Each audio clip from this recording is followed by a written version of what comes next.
Hi friends, 10th level പ്രീലിം എക്സാമിനായിട്ട് നമ്മളോട് ചർച്ച ചെയ്യാൻ പോകുന്ന പ്രീവിയസ് ആയിട്ട് ചോദിച്ചിരിക്കുന്ന ചോദ്യങ്ങളാണ്. നമ്മൾ 10th ലെവൽ പ്രീലിം എക്സാമിന് ഡേറ്റ് വന്നു കഴിഞ്ഞു. വളരെ പ്രധാനപ്പെട്ട കമ്പനി ബോർഡ് LGS അതോടൊപ്പം തന്നെ പെപ്കോ LD തുടങ്ങിയ തസ്തികകളിലേക്കുള്ള പരീക്ഷയാണ്. അതുകൊണ്ട് തന്നെ ആ ഒരു പ്രാധാന്യത്തോടു കൂടി തന്നെ ഈ പരീക്ഷ കാണുക. ധാരാളം വേക്കൻസീസ് ഉള്ള തസ്തികകളാണ് ഈ പറയുന്നതെല്ലാം തന്നെ. അപ്പോൾ നമുക്ക് പരിചയപ്പെടാം. ആത്മവിദ്യാസംഘം സ്ഥാപിച്ചത് ആര് എന്നാണ് നമ്മുടെ ചോദ്യമായിട്ട് ഒന്നാമത് കൊടുത്തിരിക്കുന്നത്. ഉത്തരമായിട്ട് വരേണ്ടത് വാഗ്ഭടാനന്ദനാണ്. കേരള PSC പരീക്ഷയിൽ എപ്പോഴും ചോദിക്കുന്ന ഒരു ചോദ്യമാണ് ആത്മവിദ്യാസംഘം സ്ഥാപിച്ചതാര്. ഉത്തരമായിട്ട് വരേണ്ടത് വാഗ്ഭടാനന്ദൻ. കൊഴിഞ്ഞിലകൾ എന്ന് പറയുന്ന ആരുടെ ആത്മകഥയാണെന്നാണ് അടുത്ത ചോദ്യം. ഉത്തരമായിട്ട് വരേണ്ടത് ജോസഫ് മുണ്ടശ്ശേരി. കൊഴിഞ്ഞിലകൾ എന്ന് പറയുന്നത് ജോസഫ് മുണ്ടശ്ശേരിയുടെ ആത്മകഥയാണ്. ഇതും PSC പരീക്ഷയിൽ പലതവണ ചോദിച്ചിരിക്കുന്ന ഒരു ചോദ്യമാണ്. കൊഴിഞ്ഞ ഇലകൾ എന്ന് പറയുന്നത് ആരുടെ ആത്മകഥയാണെന്ന് വെച്ചാൽ ഉത്തരമായിട്ട് വരേണ്ടത് ജോസഫ് മുണ്ടശ്ശേരിയുടെ ആത്മകഥയാണ് കൊഴിഞ്ഞ ഇലകൾ. ആന്ധ്രാപ്രദേശിന്റെ നൃത്തരൂപം ഏതെന്നാണ് അടുത്ത ചോദ്യമായിട്ട് തന്നിരിക്കുന്നത്. ആന്ധ്രാപ്രദേശിന്റെ നൃത്തരൂപമാണ് കുച്ചിപ്പുടി. തന്നിരിക്കുന്ന ഓപ്ഷനിൽ മോഹിനിയാട്ടം നമുക്കറിയാം കേരളത്തിന്റെ നൃത്തരൂപമാണ്. ഭരതനാട്യം എന്ന് പറയുന്നത് നമ്മുടെ തമിഴ്നാടിന്റെ നൃത്തരൂപമാണ്. യക്ഷഗാനം എന്ന് പറയുന്നത് കർണാടകയുടെ നൃത്തരൂപമാണ്. ഇവിടെ തന്നെ PSC പലതവണ ചോദിച്ചിരിക്കുന്ന ഒരു ചോദ്യമാണ്. ഈ പറയുന്ന കാസർഗോഡ് ജില്ലയിൽ പ്രചാരണത്തിലുള്ള നൃത്തരൂപമാണ് യക്ഷഗാനം എന്ന് പറയുന്നത്. അപ്പോൾ കേരളത്തിൽ യക്ഷഗാനം പ്രചാരണത്തിലുള്ള ജില്ല ഏതാന്ന് റിപ്പീറ്റ് ആയിട്ട് PSC പരീക്ഷയിൽ ചോദിച്ചിട്ടുണ്ട്. അപ്പോൾ കേരളത്തിൽ യക്ഷഗാനം പ്രചാരണത്തിലുള്ള ജില്ല ഏതാന്ന് വെച്ചാൽ അവിടെ ഉത്തരമായിട്ട് വരേണ്ടത് കാസർഗോഡ് ജില്ലയാണ്. അതുപോലെ തന്നെ കേരള PSC പരീക്ഷയിൽ ചോദ്യമായിട്ട് വന്നിട്ടുള്ളതാണ് ബയലാട്ടം എന്നറിയപ്പെടുന്ന നൃത്തരൂപം ഏതാന്ന് ചോദിച്ചിട്ടുണ്ട്. കേരള PSC പരീക്ഷയിൽ ചോദിച്ചിട്ടുള്ളതാണ് ബയലാട്ടം എന്നറിയപ്പെടുന്ന നൃത്തരൂപം ചോദിച്ചാൽ ഉത്തരമായിട്ട് വരേണ്ടതും നമ്മളിപ്പോൾ പരിചയപ്പെട്ട യക്ഷഗാനം തന്നെയാണ്. ഈ യക്ഷഗാനമാണ് ബയലാട്ടം എന്നറിയപ്പെടുന്നത്. അപ്പോൾ കേരളത്തിൽ കാസർഗോഡ് ജില്ലയിൽ പ്രചാരണത്തിലുള്ള നൃത്തരൂപമാണ് യക്ഷഗാനം. PSC ചോദിക്കും. യക്ഷഗാനം പ്രചാരണത്തിലുള്ള കേരളത്തിലെ ജില്ല കാസർഗോഡ് ജില്ല. അതേപോലെ തന്നെ യക്ഷഗാനം പ്രധാനമായിട്ട് എവിടെയാണ്? കർണാടകയുമായിട്ട് ബന്ധപ്പെട്ടിരിക്കുന്നു. അതോടൊപ്പം തന്നെ നമ്മുടെ യക്ഷഗാനം അറിയപ്പെടുന്ന മറ്റൊരു പേരാണ് ബയലാട്ടം.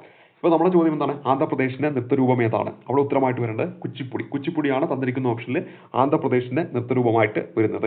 അതുപോലെ തന്നെ നമ്മളിവിടെ പരിചയപ്പെട്ട ഭരതനാട്യം എന്ന് പറയുന്നത് തമിഴ്നാടുമായിട്ട് ബന്ധപ്പെട്ടിരിക്കുന്നു. പിന്നെ മോഹിനിയാട്ടം നമുക്കറിയാം, എല്ലാവർക്കും അറിയാം, അത് നമ്മുടെ കേരളവുമായിട്ട് ബന്ധപ്പെട്ടതാണ്. നമ്മളിവിടെ പരിചയപ്പെട്ട മോഹിനിയാട്ടം എന്ന് പറയുന്നത്. അപ്പോൾ മോഹിനിയാട്ടം എന്തുമായി ബന്ധപ്പെട്ടിരിക്കുന്നു? കേരളവുമായിട്ട് ബന്ധപ്പെട്ടിരിക്കുന്നു. ഇനി അടുത്ത ചോദ്യം, ആദ്യമായിട്ട് ജ്ഞാനപീഠ അവാർഡ് നേടിയ കേരളീയൻ ആര് എന്നാണ് നമ്മുടെ ചോദ്യം. ആദ്യമായിട്ട് ജ്ഞാനപീഠ അവാർഡ് നേടിയ കേരളീയൻ G ശങ്കർകുറുപ്പാണ്. ആദ്യമായിട്ട് ജ്ഞാനപീഠ പുരസ്കാരം ലഭിച്ച കേരളീയൻ ആര് എന്നാണ് നമ്മുടെ ചോദ്യമായിട്ട് തന്നത്. ഇവിടെ ഈ ഒരു ചോദ്യത്തിന്റെ ഉത്തരമായിട്ട് വരേണ്ടത് G ശങ്കർകുറുപ്പ് എന്നാണ്. അപ്പോൾ ആദ്യമായിട്ട് ജ്ഞാനപീഠ അവാർഡ് ലഭിച്ച കേരളീയൻ ആര് എന്ന് ചോദിച്ചാൽ, അല്ലെങ്കിൽ ആദ്യമായിട്ട് ജ്ഞാനപീഠ അവാർഡ് ലഭിച്ച വ്യക്തി ആരെന്ന് ചോദിച്ചാലും ഉത്തരമായിട്ട് വരേണ്ടത് G ശങ്കർകുറുപ്പ് തന്നെയാണ്. 1965 ഈ ഒരു കാലഘട്ടത്തിലാണ് അദ്ദേഹത്തിന് ജ്ഞാനപീഠ പുരസ്കാരം ലഭിക്കുന്നത്. ഓടക്കുഴൽ എന്ന അദ്ദേഹത്തിന്റെ കൃതിക്കാണ് ഈ ഒരു പുരസ്കാരം ലഭിച്ചത്. അപ്പോൾ നമ്മൾ തുടക്കത്തിലൊക്കെ ഈ ജ്ഞാനപീഠ പുരസ്കാരം ലഭിച്ചത് കൃതികൾക്കായിരുന്നു. അതേസമയത്ത് പിന്നീട് ഇപ്പോഴൊക്കെ അത് കൊടുക്കുന്നത് സമഗ്ര സംഭാവനയ്ക്കാണ്. അപ്പോൾ നമ്മൾ പരിചയപ്പെട്ടു ആദ്യമായിട്ട് ജ്ഞാനപീഠ അവാർഡ് നേടിയ കേരളീയൻ ആര്, അല്ലെങ്കിൽ ആദ്യമായിട്ട് ജ്ഞാനപീഠ അവാർഡ് നേടിയ വ്യക്തി ആര് എന്ന ചോദ്യമൊക്കെ ചോദിച്ചാലും ഉത്തരം ഒന്ന് തന്നെയാണ്. G ശങ്കർകുറുപ്പാണ് ഉത്തരമായിട്ട് വരേണ്ടത്. നമുക്കിവിടെ ജ്ഞാനപീഠ പുരസ്കാരം ലഭിച്ച മലയാളികൾ ആരൊക്കെയാണെന്ന് അറിഞ്ഞിരിക്കണം. കേരള PSC പരീക്ഷയിൽ പലതവണ ചോദ്യങ്ങളായിട്ട് വന്നിട്ടുണ്ട്. അപ്പോൾ നമ്മളിവിടെ ചർച്ച ചെയ്യുന്നു ജ്ഞാനപീഠ പുരസ്കാരം ലഭിച്ച മലയാളികളുടെ പേരുകളാണ്. ആദ്യമായിട്ട് 1965 ജ്ഞാനപീഠ പുരസ്കാരം കൊടുത്തു തുടങ്ങിയത്. അപ്പോൾ ജ്ഞാനപീഠ പുരസ്കാരം ഏർപ്പെടുത്തിയ വർഷം ചോദിച്ചാൽ 1961. എന്നാൽ ഇത് ആദ്യമായിട്ട് നൽകിയ വർഷം ചോദിച്ചാൽ 1965. അപ്പോൾ ആ ഒരു പുരസ്കാരം ലഭിച്ചത് ഒരു മലയാളിക്കാണ്. ആ മലയാളിയുടെ പേരാണ് നമ്മളിപ്പോൾ പഠിച്ച G ശങ്കർകുറുപ്പ്. അപ്പോൾ G ശങ്കർകുറുപ്പിന് ജ്ഞാനപീഠ പുരസ്കാരം ലഭിക്കുന്നു 1965. ആദ്യമായിട്ട് ജ്ഞാനപീഠ പുരസ്കാരം ലഭിച്ച വ്യക്തിയായിരുന്നു വെച്ചാൽ G ശങ്കർകുറുപ്പ്. ആദ്യമായിട്ട് ജ്ഞാനപീഠ പുരസ്കാരം ലഭിച്ച മലയാളിയായിരുന്നു വെച്ചാലും ഉത്തരമായിട്ട് വരേണ്ടത് G ശങ്കർകുറുപ്പാണ്. G ശങ്കർകുറുപ്പുമായി ബന്ധപ്പെട്ട് അറിഞ്ഞിരിക്കേണ്ട മറ്റൊരു ഫാക്റ്റാണ് ഈ ജ്ഞാനപീഠ പുരസ്കാരം അദ്ദേഹത്തിന് ലഭിക്കുന്നത് ഏത് കൃതിക്കാണെന്ന് വെച്ചാൽ ഓടക്കുഴൽ എന്ന കൃതിക്കാണ്. ഏത് കൃതിക്കാണ്? ഓടക്കുഴൽ എന്ന കൃതിക്കാണ് അദ്ദേഹത്തിന് ഈ ഒരു പുരസ്കാരം ലഭിക്കുന്നത്. അതുപോലെ അദ്ദേഹത്തിന് ഏറ്റവും പ്രസിദ്ധമായിട്ടുള്ള ഒരു ആത്മകഥയാണ് ഓർമ്മയുടെ ഓളങ്ങളിൽ. അപ്പോൾ ഓർമ്മയുടെ ഓളങ്ങളിൽ ആരുടെ ആത്മകഥയാണെന്ന് വെച്ചാൽ ഉത്തരമായിട്ട് വരേണ്ടത് G ശങ്കർകുറുപ്പിന്റെ ആത്മകഥയാണ് ഓർമ്മയുടെ ഓളങ്ങളിൽ എന്ന കാര്യം കൂടി ഓർത്തിരിക്കുക. ഓർമ്മയുടെ ഓളങ്ങളിൽ ആരുടെ ആത്മകഥ? G ശങ്കർകുറുപ്പിന്റെ ആത്മകഥയാണ്. ഇപ്പം ഞാൻ പരിചയപ്പെടുത്തിയത് ജ്ഞാനപീഠ പുരസ്കാരം കിട്ടിയ ആദ്യ വ്യക്തിയുടെ പേരാണ്. ജ്ഞാനപീഠ പുരസ്കാരം കിട്ടിയ ആദ്യ മലയാളിയുടെ പേരാണ്. ജ്ഞാനപീഠ പുരസ്കാരം അദ്ദേഹത്തിന് ലഭിക്കുന്ന 1965. ജ്ഞാനപീഠ പുരസ്കാരം അദ്ദേഹത്തിന് ലഭിച്ച കൃതി ഓടക്കുഴൽ എന്ന് പറയുന്ന കൃതിക്കാണ്. അതുപോലെ തന്നെ അദ്ദേഹത്തിന്റെ ആത്മകഥയെ ഞാൻ പരിചയപ്പെടുത്തി. ഓർമ്മയുടെ ഓളങ്ങളിൽ എന്നതാണ് അദ്ദേഹത്തിന്റെ ആത്മകഥ. ഇത് നമ്മൾ അടുത്തതായിട്ട് പരിചയപ്പെടുന്നു രണ്ടാമത്തെ വ്യക്തിയുടെ പേരാണ്. രണ്ടാമത്തെ വ്യക്തിയുടെ പേര് നിങ്ങൾക്ക് എല്ലാവർക്കും പ്രസിദ്ധനായിട്ടുള്ള നമ്മുടെ SK പൊറ്റക്കാടാണ്. നമ്മുടെ എല്ലാമായിട്ടുള്ള SK പൊറ്റക്കാടാണ് രണ്ടാമതായിട്ട് ഈ പറയുന്ന മലയാളത്തിലേക്ക് ജ്ഞാനപീഠ പുരസ്കാരം കൊണ്ടുവരുന്നത്. അപ്പോൾ ജ്ഞാനപീഠ പുരസ്കാരം കിട്ടിയ രണ്ടാമത്തെ മലയാളി ആര്? പ്രത്യേകം എടുത്തു പറയുന്നു. ജ്ഞാനപീഠ പുരസ്കാരം കിട്ടിയ രണ്ടാമത്തെ മലയാളി ആര്? നമ്മുടെ സ്വന്തം SK പൊറ്റക്കാടാണ്. അദ്ദേഹത്തിന് ഏത് കൃതിക്കാണെന്ന് ചോദിച്ചാൽ ഒരു ദേശത്തിന്റെ കഥ എന്ന് പറയുന്ന കൃതിയാണ് അദ്ദേഹത്തിന് ഈ പറയുന്ന ജ്ഞാനപീഠ പുരസ്കാരം കിട്ടിയത്. അപ്പോൾ ഏത് വർഷമാണ്? 1980-ലാണ്. അദ്ദേഹത്തിൻ്റെ ആത്മകഥ നമുക്കറിയാം, എൻ്റെ വഴിയമ്പലങ്ങളിൽ. എൻ്റെ വഴിയമ്പലങ്ങൾ ആരുടെ ആത്മകഥയാണെന്ന് ചോദിച്ചാൽ ഉത്തരമായിട്ട് വരേണ്ടത് നമ്മുടെ എസ്.കെ. പൊറ്റക്കാടിൻ്റെ ആത്മകഥയാണ് എൻ്റെ വഴിയമ്പലങ്ങൾ. എൻ്റെ വഴിയമ്പലങ്ങൾ എന്ന് പറയുന്നത് ആരുടെ ആത്മകഥയാണ്? എസ്.കെ. പൊറ്റക്കാടിൻ്റെ ആത്മകഥയാണ്. ഒരു ദേശത്തിൻ്റെ കഥ, ഒരു തെരുവിൻ്റെ കഥ, ഇതൊക്കെ ആരുടെ കൃതിയാണ്? നമ്മുടെ എസ്.കെ. പൊറ്റക്കാടിൻ്റെ കൃതിയാണ്. അപ്പോൾ നോക്കുക, ഒരു തെരുവിൻ്റെ കഥ എന്ന് പറയുന്നത് ആരുടെ കൃതിയാണ്? എസ്.കെ. പൊറ്റക്കാടിൻ്റെ കൃതിയാണ്. ഒരു തെരുവിൻ്റെ കഥ എന്ന് പറയുന്ന ആരുടെ കൃതിയാണ്? എസ്.കെ. പൊറ്റക്കാടിൻ്റെ കൃതിയാണ്. അതുപോലെ തന്നെ ഒരു ദേശത്തിൻ്റെ കഥ എന്ന് പറയുന്ന ആരുടെ കൃതിയാണ്? എസ്.കെ. പൊറ്റക്കാടിൻ്റെ കൃതിയാണ്. അപ്പോൾ നമ്മൾ പരിചയപ്പെട്ടു, ഒരു തെരുവിൻ്റെ കഥ, ഒരു ദേശത്തിൻ്റെ കഥ, ഇതെല്ലാം എസ്.കെ. പൊറ്റക്കാടിൻ്റെ കൃതിയാണ്. അതേപോലെ തന്നെ അദ്ദേഹത്തിൻ്റെ ആത്മകഥ പഠിച്ചു, എൻ്റെ വഴിയമ്പലങ്ങൾ. എൻ്റെ വഴിയമ്പലങ്ങൾ എന്ന് പറയുന്നത് അദ്ദേഹത്തിൻ്റെ ആത്മകഥയാണ്. അദ്ദേഹത്തിന് ജ്ഞാനപീഠ പുരസ്കാരം കിട്ടിയ വർഷം പഠിച്ചു, 1980-ലാണ്. അപ്പോൾ എസ്.കെ. പൊറ്റക്കാട് രണ്ടാമത്തെ മലയാളി ജ്ഞാനപീഠ പുരസ്കാരം ലഭിച്ചത്. ഇനി മൂന്നാമത് കിട്ടുന്നത് ആർക്കാന്ന് വെച്ചാൽ 1984-ലാണ്. അത് നമ്മുടെ സ്വന്തം തകഴിക്കാണ്. മൂന്നാമത് കിട്ടിയത് തകഴിക്കാണ്. ഓർമ്മയുടെ തീരങ്ങളിൽ എന്ന ആത്മകഥ ആരുടെയാണെന്ന് വി എസ് റിപ്പീറ്റായി ചോദിച്ചിട്ടുണ്ട്. ഉത്തരമായിട്ട് വേണ്ടത് തകഴിയാണ്. ഓർമ്മയുടെ തീരങ്ങളിൽ എന്ന ആത്മകഥ ആരുടെയാണ്?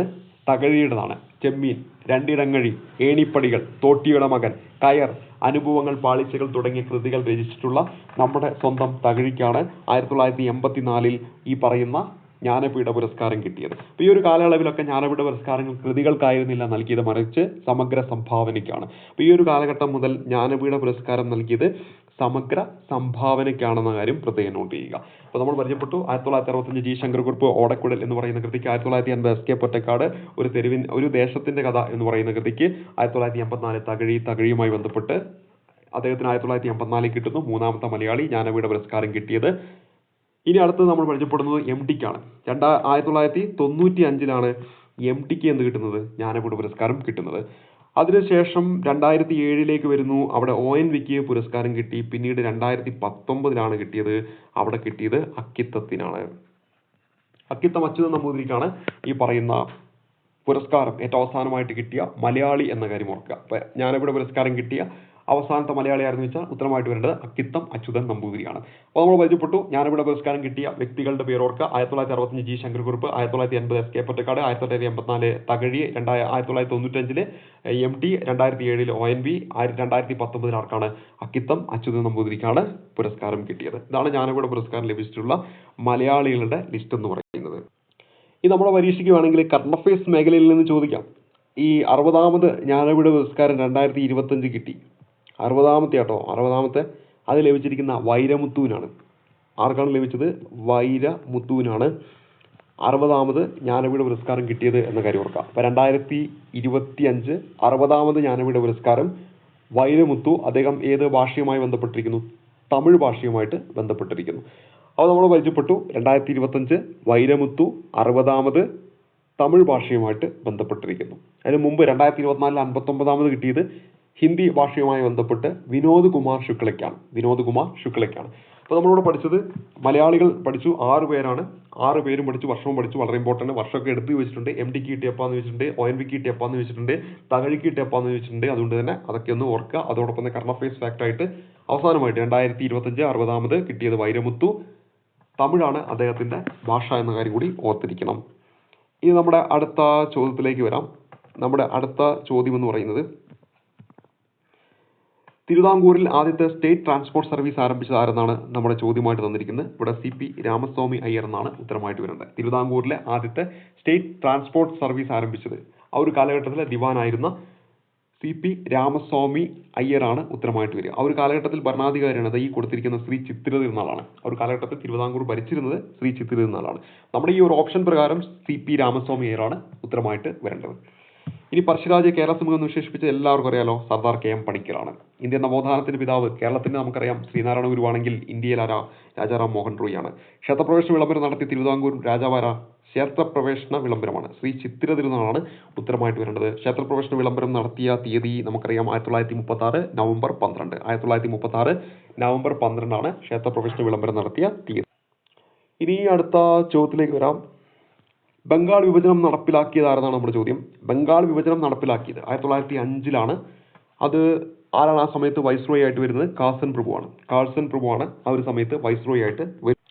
അപ്പോൾ നമ്മൾ പരിചയപ്പെട്ടു ബംഗാൾ വിഭജനവുമായി ബന്ധപ്പെട്ട്. ബംഗാൾ വിഭജനം നടപ്പിലാക്കിയത് 1905 ഒക്ടോബർ 16 ഈ ഇത് ആരുമായി ബന്ധപ്പെട്ടിരിക്കുന്നു? കഴ്സൺ പ്രഭു. ആ സമയത്ത് വൈസ്രോയി കഴ്സൺ പ്രഭു ആണ്. ഇത് 1911 പിൻവലിക്കുന്നുണ്ട്. പിൻവലിച്ച സമയത്ത് വൈസ്രോയി ആരെന്ന് വെച്ചാൽ ഹർഡിഞ്ച് രണ്ടാമനാണ്. ആരാണ് പിൻവലിച്ചത്? ഹാർഡിഞ്ച് രണ്ടാണെന്ന കാര്യം ഓർത്തിരിക്കുക. ഇനി നമ്മുടെ അടുത്ത ചോദ്യത്തിലേക്ക് വരുന്നു. വിമോചന സമരം നടന്ന ആരുടെ നേതൃത്വത്തിലായിരുന്നു എന്നാണ് നമ്മുടെ ചോദ്യം. ഉത്തരമായിട്ട് വരുന്ന മന്നത്ത് പത്മനാഭനാണ്. നാഷണൽ ഹെറാൾഡ് എന്ന പത്രത്തിന്റെ സ്ഥാപകൻ ആര് എന്നാണ് നമ്മുടെ അടുത്ത ചോദ്യമായിട്ട് നൽകിയത്. ഇവിടെ നമ്മുടെ ഉത്തരമായിട്ട് വരേണ്ടത് ജവഹർലാൽ നെഹ്റു എന്നാണ് ഉത്തരമായിട്ട് വരേണ്ടത്. അപ്പോൾ നാഷണൽ ഹെറാൾഡ് ആരുടെ പത്രമാണ്? ജവഹർലാൽ നെഹ്റുവിന്റെ പത്രമാണ്. ഇന്ത്യയുടെ വന്ധ്യവയോധികൻ ദാദാഭായ് നവറോജിയാണ്. ഗാന്ധിജി തന്റെ ആത്മകഥ രചിച്ചത് ഏത് ഭാഷയിലായിരുന്നു എന്ന് ചോദിച്ചാൽ ഉത്തരമായിട്ട് വരേണ്ടത് ഗുജറാത്തി ഭാഷയിലാണ്. എൻ്റെ സത്യാന്വേഷണ പരീക്ഷണങ്ങൾ ഗാന്ധിജിയുടെ ആത്മകഥയാണ്. അത് രചിച്ചത് ഗുജറാത്തി ഭാഷയിലാണ്. ഇനി നമ്മുടെ അടുത്ത ചോദ്യം, ഗാന്ധിജിയെ രാഷ്ട്രപിതാവ് എന്ന് ആദ്യമായിട്ട് അഭിസംബോധന ചെയ്താരെന്ന് വെച്ചാൽ സുഭാഷ് ചന്ദ്രബോസ് ആണ്. ഗാന്ധിജിയെ രാഷ്ട്രപിതാവ് എന്ന് ആദ്യമായിട്ട് അഭിസംബോധന ചെയ്തത് സുഭാഷ് ചന്ദ്രബോസ് ആണ്. കഥകളിയിൽ സ്ത്രീകളെയും മുനിമാരെയും പ്രതിനിധീകരിക്കുന്ന വേഷം ഏതാണ്? മിനുക്ക്. നമ്മൾ പറയും ഈ പറയുന്ന കഥകളിയിൽ സ്ത്രീകളെയും മുനിമാരെയും പ്രതിനിധീകരിക്കുന്ന വേഷം മിനുക്കാണെന്ന് പഠിക്കാൻ വേണ്ടി സ്ത്രീകളും മുനിമാരും ഒക്കെ മിനുങ്ങിയാണ് നടക്കുന്നത് എന്ന് നമ്മൾ ഓർത്തിരിക്കും. അപ്പോൾ കഥകളിയുമായി ബന്ധപ്പെട്ടിട്ട് നമ്മളിവിടെ പരിചയപ്പെട്ടു. കഥകളിയുടെ വേഷവുമായി ബന്ധപ്പെട്ടൊരു ചോദ്യമാണ്. അപ്പോൾ നമ്മുടെ പരീക്ഷയിൽ കഥകളിയുടെ വേഷങ്ങളുമായി ബന്ധപ്പെട്ട ചോദ്യങ്ങൾ പ്രതീക്ഷിക്കാം. ആ കഥകളിയിലെ വേഷങ്ങൾ നമുക്കൊന്ന് പരിചയപ്പെടാം. നമ്മൾ പഠിക്കുന്നത് കഥകളിയിലെ വേഷങ്ങളാണ്. കഥകളി വേഷങ്ങളിലേക്ക് വരുമ്പോൾ അവിടെ നമുക്ക് അറിഞ്ഞിരിക്കേണ്ട ഒന്നാമത്തെ വേഷം എന്ന് പറയുന്നത് പച്ചയാണ്. അപ്പോൾ കഥകളിക്ക് 5 തരം വേഷങ്ങൾ നമുക്ക് പറയാം. പച്ച വേഷമുണ്ട്, പിന്നെ കത്തിയുണ്ട്. കത്തി കഥകളിയുടെ വേഷമാണ്, കത്തി. അതുപോലെ തന്നെ കരി എന്ന് പറയുന്നത് കഥകളി വേഷമാണ്. താടി എന്ന് പറയുന്നത് കഥകളി വേഷമാണ്. പിന്നെ നമ്മളിപ്പോൾ പഠിച്ച മിനുക്ക്. അപ്പോൾ കഥകളിയിലെ വേഷങ്ങൾ നമ്മൾ പഠിച്ചു. പച്ച, കത്തി, കരി, താടി, മിനുക്ക്. ഇതിൽ താടീനെ നമുക്ക് 3ആയിട്ട് ഡിവൈഡ് ചെയ്യാം. 3 താടിയുണ്ട്. അതിലൊന്ന് നമുക്കെല്ലാവർക്കും അറിയാവുന്ന നമ്മുടെ കറുത്ത താടി. ഒന്ന് കറുത്ത താടി. മറ്റൊന്ന് നമ്മൾ കുറച്ച് പ്രായമായ എന്തായി വെളുത്തു. അപ്പോൾ വെളുത്ത താടി. അപ്പോൾ എന്താണ്? വെളുത്ത താടി. പിന്നെ നമ്മളൊന്ന് താടി ഒന്ന് ചെമ്പിപ്പിച്ചാൽ ചോക്കും. അപ്പോൾ നമുക്ക് പറയാം ചുവന്ന താടി. അപ്പോൾ നമുക്ക് കഥകളിയിലെ വേഷങ്ങളാണ് പ്രധാനമായിട്ട് 5 എണ്ണം. ഒന്ന് പച്ച, കത്തി, കരി, താടി, മിനുക്ക്. പച്ച, കത്തി, കരി, താടി, മിനുക്ക്. താടി എന്ന് പറയുമ്പോൾ 3 താടി: വെളുത്ത താടി, കറുത്ത താടി, ചുവന്ന താടി. അപ്പോൾ ഇവിടെ നമ്മൾ പരിചയപ്പെട്ടു പച്ചവേഷം. അപ്പോൾ പച്ചവേഷം കഥകളിയിൽ ആർക്കാണ് കൊടുക്കുന്നത്? സാത്വിക കഥാപാത്രത്തെയാണ് പച്ചവേഷം പ്രതിനിധീകരിക്കുന്നത്. അപ്പോൾ പച്ചവേഷം പ്രതിനിധീകരിക്കുന്നത് സാത്വിക കഥാപാത്രത്തെയാണ്. അതായത് നമ്മുടെ ഇന്ദ്രൻ, അർജുനൻ തുടങ്ങിയ ദേവന്മാരെയാണ് പച്ചവേഷം പ്രതിനിധീകരിക്കുന്നത്. ഇന്ദ്രൻ, അതുപോലെ തന്നെ അർജുനൻ തുടങ്ങിയ ദേവന്മാരെയാണ് പച്ചവേഷം പ്രതിനിധീകരിക്കുന്നത്. അപ്പോൾ ഇന്ദ്രൻ, അർജുനൻ തുടങ്ങിയ ദേവന്മാര്. കത്തി എന്ന് കേൾക്കുമ്പോൾ തന്നെ മനസ്സിൽ വരണം, കത്തി കൊണ്ട് നടക്കുന്നത് ദുഷ്ടന്മാരാണ്. അപ്പോൾ നമുക്ക് ദുഷ്ടകഥാപാത്രം. അപ്പോൾ കത്തി കൊണ്ട് നടക്കുന്നത് ദുഷ്ടന്മാരാണ്. അപ്പോൾ ദുഷ്ടകഥാപാത്രത്തെ പ്രതിനിധീകരിക്കുന്ന വേഷമാണ് കത്തി എന്ന് പറയുന്നത്. ഈ ദുഷ്ടകഥാപാത്രം എന്ന് ഞാൻ പറഞ്ഞല്ലോ, കത്തി. ആ കത്തി കൊണ്ട് എവിടെങ്കിലും കുത്തിയാൽ ചോര വരും, അല്ലെ? നമ്മുടെ മേത്തെങ്ങാനും കുത്തിയാൽ ചോര വരും. ചോരയുടെ നിറം ചുവപ്പാണ്. അപ്പൊ അതിനെ കണക്ട് ചെയ്ത് പഠിച്ചു വെച്ചോ. ഈ ചുവന്ന താടി എന്ന് പറയുന്നത്, താടിയിലെ ചുവന്ന താടി എന്ന് പറയുന്നത് ദുഷ്ടകഥാപാത്രത്തെ അവതരിപ്പിക്കുന്ന വേഷമാണ്. അപ്പോൾ അതൊന്ന് കണക്ട് ചെയ്ത് പഠിക്കണം. അപ്പോൾ നമ്മൾ പറഞ്ഞു കത്തി എന്ന് പറയുന്ന വേഷം ദുഷ്ടകഥാപാത്രത്തെ പ്രതിനിധീകരിക്കുന്നു. ദുഷ്ടകഥാപാത്രം എന്ന് പറയുമ്പോൾ നമ്മുടെ കംസൻ, അതുപോലെ രാവണൻ തുടങ്ങിയ കഥാപാത്രങ്ങൾ. ഇനി നമ്മൾ ഈ പറയുന്ന താടിയിലെ ചുവന്ന താടിയും എന്താണ്? ദുഷ്ടകഥാപാത്രങ്ങൾ അവതരിപ്പിക്കുന്ന വേഷമാണ് ചുവന്ന താടി. ഇനി കരി എന്ന് പറയുമ്പോൾ നമ്മുടെ മനസ്സിലേക്ക് പെട്ടെന്ന് വരേണ്ട രാക്ഷസ സ്വഭാവമുള്ള കഥാപാത്രത്തെയാണ് പ്രതിനിധീകരിക്കുന്നു. അപ്പോൾ ഇവിടെ രാക്ഷസ സ്വഭാവമുള്ള കഥാപാത്രത്തെയാണ് കരി എന്ന് പറയുന്ന വേഷത്തിൽ കഥകളിയിൽ പ്രതിനിധീകരിക്കുന്നത്. ഇനി നമുക്ക് താടിയിലേക്ക് വരാം. ഓൾറെഡി ചുവന്ന താടി എന്താണെന്ന് പഠിച്ചു. ഇനി കറുത്ത താടിയുണ്ട്, വെളുത്ത താടിയുണ്ട്. കറുത്ത താടി എന്ന് പറയുമ്പോൾ വേടന്മാരും നായാട്ടുകാരുമായിട്ടുള്ള കഥാപാത്രത്തെയാണ് സൂചിപ്പിക്കുന്നത്. ഇവിടെ വേടന്മാര്, അതുപോലെ തന്നെ നായാട്ട്, ഇതൊക്കെയായിട്ട് ബന്ധപ്പെട്ടിട്ടുള്ള വേഷമാണ് അല്ലെങ്കിൽ കഥാപാത്രങ്ങളെയാണ് സൂചിപ്പിക്കുന്നത്. വെളുത്ത താടി എന്ന് പറയുമ്പോൾ ഹനുമാനെ പോലുള്ള മനുഷ്യാതീതമായ കഴിവുകളുള്ള കഥാപാത്രത്തെയാണ് വെളുത്ത താടിയിലൂടെ സൂചിപ്പിക്കുന്നത്. അപ്പോൾ ഹനുമാനും ഒക്കെ ആയിട്ട് ബന്ധിപ്പിച്ച് വെക്കുക.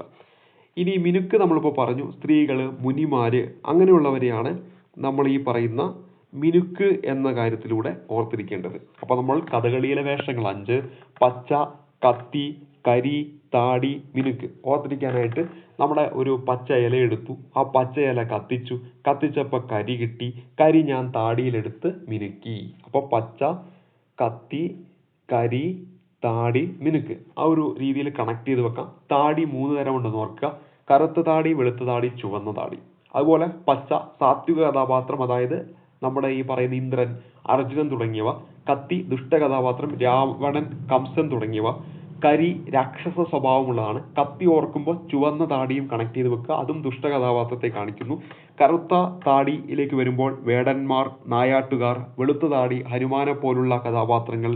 അതേപോലെ തന്നെ മിനുക്ക് സ്ത്രീകളെയും മുനിമാരെയുമാണ് കാണിക്കുന്നത്. അപ്പോൾ കഥകളിയിലെ വേഷം നമ്മൾ പഠിച്ചു കഴിഞ്ഞു. വളരെ ഇമ്പോർട്ടൻ്റ് ആണ്, ചോദിക്കാം. ഇനി നമ്മുടെ അടുത്തതിലേക്ക് വരുന്നു. അടുത്ത ചോദ്യത്തിലേക്ക് വരാം. നമ്മുടെ അടുത്ത ചോദ്യം ഇതാണ്: 1950 മുതൽ ഭരണഘടനയിലെ സ്വത്തവകാശത്തെ പരിമിതപ്പെടുത്തുവാൻ നിരവധി നിയമങ്ങൾ ഉണ്ടാക്കിയിട്ടുണ്ട്. 1978 എത്രാമത്തെ ഭരണഘടനാ ഭേദഗതിയിലൂടെയാണ് സ്വത്തവകാശത്തെ മൗലികാവകാശങ്ങളിൽ നിന്നും നീക്കം ചെയ്തത്? സിമ്പിളായിട്ടുള്ള ചോദ്യമാണ്. 44ാം ഭരണഘടനാ ഭേദഗതിയാണ്.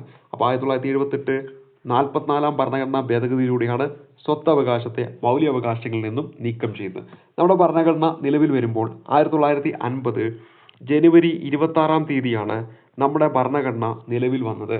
എന്നാൽ നമ്മുടെ ഭരണഘടനാ നിർമ്മാണ സഭ അംഗീകരിച്ചത് എന്നാന്ന് വെച്ചാൽ 1949 നവംബർ 26 ജനുവരി 26 റിപ്പബ്ലിക് ദിനവും ഭരണഘടനാ ദിനമായിട്ട് ആചരിക്കുന്നത് ഈ നവംബർ 26 റിപ്പീറ്റ് ആയിട്ട് ചോദിക്കുന്ന ചോദ്യമാണ്. അപ്പോൾ നമ്മുടെ ഭരണഘടന നിലവിൽ വരുമ്പോൾ എത്ര മൗലികാവകാശങ്ങൾ ഉണ്ടായിരുന്നു എന്ന് വെച്ചാൽ 7 ഫണ്ടമെന്റൽ റൈറ്റ്സ് ഉണ്ടായിരുന്നു. അതായത് ഈ പറയുന്ന സ്വത്തവകാശവും മൗലിക അവകാശങ്ങളുടെ പട്ടികയിൽ ഉൾപ്പെട്ടിരുന്നു. എന്നാൽ പിന്നീട് ഈ പറയുന്ന ഭേദഗതി, അതായത് 44ാം ഭരണഘടനാ ഭേദഗതിയിലൂടെ 1978 മൊറാർജി ദേശായി ആയിരുന്നു ആ സമയത്ത് പ്രധാനമന്ത്രി. ജനതാ ഗവൺമെന്റ് ആയിരുന്നു ഇന്ത്യ ഭരിച്ചിരുന്നത്. ഈ ഒരു കാലഘട്ടത്തിൽ നമ്മളിപ്പോൾ പരിചയപ്പെട്ട ഈ സ്വത്തവകാശം എന്ന് പറയുന്നുണ്ടല്ലോ, മൗലിക അവകാശങ്ങളുടെ പട്ടികയിൽ നിന്നും എടുത്തു മാറ്റുന്നു. നിലവിൽ നമ്മുടെ ഭരണഘടനയിൽ 6 ഫണ്ടമെന്റൽ റൈറ്റ്സേ ഉള്ളൂ എന്ന കാര്യം ഓർത്തിരിക്കുക. അപ്പൊ നിലവിൽ സ്വത്തവകാശം എന്താണ്?